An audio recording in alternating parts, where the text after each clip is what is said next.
ये एक मामला सामने आया है। ये बेहट तहसील का मामला है और ये कालूवाला जहानपुर उत्तरी में ये ज़मीन पड़ती है जहाँ का ये मामला है।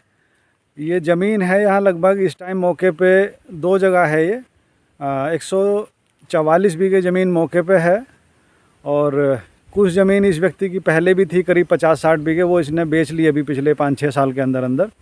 तो ये ज़मीन जो है ये बेसिकली एक व्यक्ति हैं यहाँ पे, ये सत्यपाल सिंह जाति से तो ये एससी हैं और ये कार्यरत थे पहले, अब तो रिटायर्ड हो गए। इनका कार्यकाल रहा है जिला पंचायत में। ये इंजीनियर के पद पे वहाँ पे किसी टेक्निकल पोस्ट पे ये कार्य करते थे, अब रिटायर हो गए। दो इनके बेटे हैं जिसका नाम है सन्नी पालीवाल, जो कि PWD में उत्तराखंड में जोशीमठ में कार्यरत है और बद्रीनाथ के प्रोजेक्ट पे आजकल वो काम कर रहा है। और दूसरा बेटा इनका पुष्पक पालीवाल है जो आजकल अभी पढ़ाई कर रहा है और एक इनकी पत्नी के नाम में ज़मीनें हैं, ये विनेश लता के नाम में। तो अपने नाम पे इन्होंने कोई संपत्ति नहीं खरीदी है। ये पूरे फार्म का मैं दिखा रहा हूँ। ये लगभग 65 बीघा ज़मीन इनकी यहाँ पे है और बाकी दूसरे उस पे है। तो ये कसाना डेयरी के पास में पड़ती है और दूसरी ज़मीन इनकी विक्रांत क्रेशर के सामने पड़ती है। जो साकुम्बरी रोड से रोड गया है ये पेलियो को, उस पे दोनों ज़मीनें हैं ये। और 2 ही चक इनके पहले भी थे जो इन्होंने बेच लिए पहले। तो अब ये एक तो बेनामी संपत्ति और आय से अधिक संपत्ति के मामले में ये चीज़ें दर्ज होनी हैं। हमारा काम है कि भी लोगों की ये इस तरह की चीज़ें सरकार के संज्ञान में लाना कि किस किस व्यक्ति ने अपने सर्विस कार्यकाल में सरकारी पद पर रहते हुए और उसका दुरुपयोग करके किस तरीके से कितना पैसा उसने कमाया है कि इतनी संपत्ति इसने खड़ी करी है। और यही नहीं, इसकी भेंट तहसील के अंदर ये नौगावा साइड है, साकुम्बरी रोड पे नौगावा में, और काशीपुर है, वहाँ भी इसकी छोटे लड़के के नाम से करीब 50 बीघा ज़मीन वहाँ पे भी है। इसने अभी रिसेंटली ली थी रिटायरमेंट के बाद में।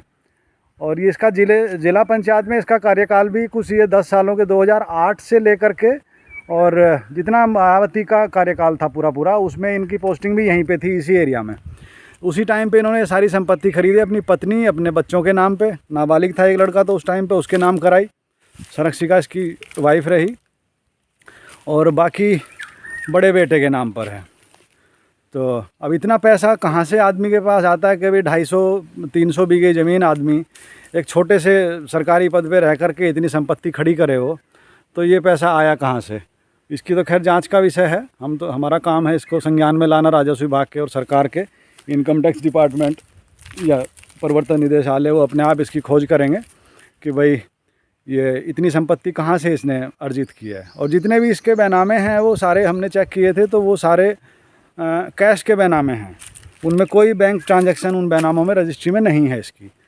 अच्छा, दूसरा ये है, इसने ये ज़मीन अभी एक दूसरी और इसकी फितरत है कि इन ज़मीनों को ये लोगों से एडवांस ले लेता टोकन के नाम पे, और फिर बाद में कहता है कि जी बच्चे नहीं बेच रहे, उनका टोकन वगैरह सब जब्त करता है। इस तरह की इसकी फितरत रही है। तो अभी किसी एक और पार्टी से रजिस्टर्ड एग्रीमेंट इसने कर रखे थे कुछ ज़मीन के। अब जिसका परमिशन क्योंकि जो है विक्रेता की तरफ होती है, SC में वही करा के होता है, उसकी रिस्पॉन्सिबिलिटी होती है। तो वो भी इसने आजकल करके उसका समय निकाल दिया, लेकिन क्योंकि वो एग्रीमेंट उसमें लिखा होता क्लोज, तो वो तो परमिशन के ऊपर बाध्य है, बंधी हुई है उसमें, वो बाउंड है उससे। तो जब तक ये परमिशन नहीं कराता तब तक वो एग्रीमेंट आपका वैलिड रहेगा। खैर, ये तो हो गया इसका ये मामला। अब बाकी इसका रुड़की में भी, और उत्तराखंड में रुड़की में रहता है, पीपल वाली गली, सुभाष नगर रुड़की में इसका निवास है। वहाँ भी इसकी अच्छी खासी प्रॉपर्टी है। और रुड़की में भी, उत्तराखंड में भी, और भी इसने चारों तरफ कहीं प्लॉट्स हैं, कहीं और इसकी एग्रीकल्चर लैंड है, तो बहुत इसने संपत्ति ले रखी है। तो इसकी तो जांच बिल्कुल होनी ही चाहिए और होगी भी। तो इसके पूरी हमने रजिस्ट्रियाँ और ये सब चीज़ें इनकी ITR वगैरह सब, इसको पूरी एक फ़ाइल हमने बनाई है। अब इसको ले करके हम जो है इसको जमा करने वाले हैं डिपार्टमेंट्स में, तो वहाँ से इसकी सारी ये इंक्वायरी होएगी। सन्नी पालीवाल है इसका लड़का, वो भी PWD में कई सालों से कार्यरत है और उसके नाम पे भी संपत्तियां हैं, उसके बैंक से भी ट्रांजैक्शन हुई होंगी जब रजिस्टर्ड एग्रीमेंट हुए थे तो। और तो इतनी पैसा उसके पास भी कहाँ से आ रहा। और भी इन लोगों का मतलब काफ़ी जो है करप्शन में तो ये इनका नंबर 1 है। इतना इन्होंने पैसा जो है जुटाया है और जिसके चलते ये सारी संपत्तियाँ इन्होंने अर्जित की हैं। अब एक दूसरा मामला और सुनने में आ रहा कि इनका जो ये जिस समय इन्होंने ज़मीनें खरीदी थी उस टाइम पे यहाँ पे ये इकबाल मोहम्मद इकबाल या बाले जिसको बोलते हैं यहाँ के खनन माफिया रहे बहुत बड़े, पूरे एरिया पे उन्हीं का कब्जा था उस टाइम पे। मायावती से साठगांठ थी अच्छी खासी। तो उस टाइम पे उन्होंने भी बहुत ज़मीनें एससी के नाम करा रखी थी, पैसा उनका लगता था और एससी के नाम ज़मीनें होती थी। तो उनकी काफ़ी ज़मीनें इस तरीके से जो एससी के उनके रिलेटेड जो मिले लोग, उनकी ज़मीनें सीज भी हुई हैं, पिछले दिनों नोटिस भी लगे हुए हैं। तो हो सकता है उस कैटेगरी में भी आए, क्योंकि इसकी साठगांठ भी उस समय रही और जिला पंचायत में कार्यरत था ही। तो खनन कार्ड जिला पंचायत का ये तो सब ये मिला जुला काम है ना। तो वहाँ भी हो सकता है उससे भी कोई इसका लिंक रहा हो, क्योंकि उसी कार्यकाल में जब मायावती और ये बाले जब इनका यहाँ तूती बोल रही थी, तभी इन्होंने ये ज़मीनें यहाँ पे इकट्ठी करी थी पूरे एरिया में। तो अब इसका भी पता चलेगा। अब इसकी जानकारी उसमें रेवेन्यू विभाग में एसडीएम को और इसको कमिश्नर के यहाँ दे दी जाएगी कि उसकी जैसे बाले की बाकी चीज़ें जो है उनकी जांच की गई थी, जो प्रॉपर्टी उसने एससी के नाम करा रखी थी, तो इसकी भी वो जांच कराएं। तो फिर पता चलेगा कि मामला कहीं बाले से लिंक है या इस आदमी ने भ्रष्टाचार करते करते करते इतना पैसा जुटा करके ये पूरी संपत्ति जो है इसने हासिल की है।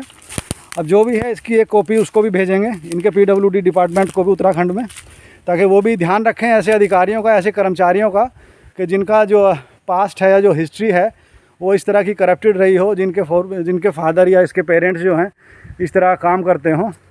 तो उन पे भी निगरानी रखे गवर्नमेंट के भी, आगे डिपार्टमेंट में कहीं ठेकों में या उस तरह की धांधलेबाजी वो ना हो, क्योंकि ठेकेदारों से मेन ये पैसा वसूलते हैं और तो बाकी जितना भी बजट इनके हाथ में आता है उसी में से इनको कमाना है।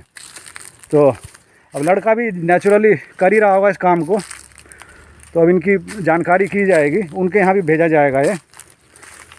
खैर अब देखते हैं इसके वहाँ भेजने के बाद में इनकी पूरी ये फाइल बना करके जो भी संबंधित विभाग हैं उनके संज्ञान में इनको लाया जाएगा।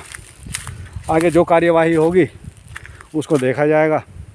तो हम इसको बराबर फॉलो करते रहेंगे। धन्यवाद।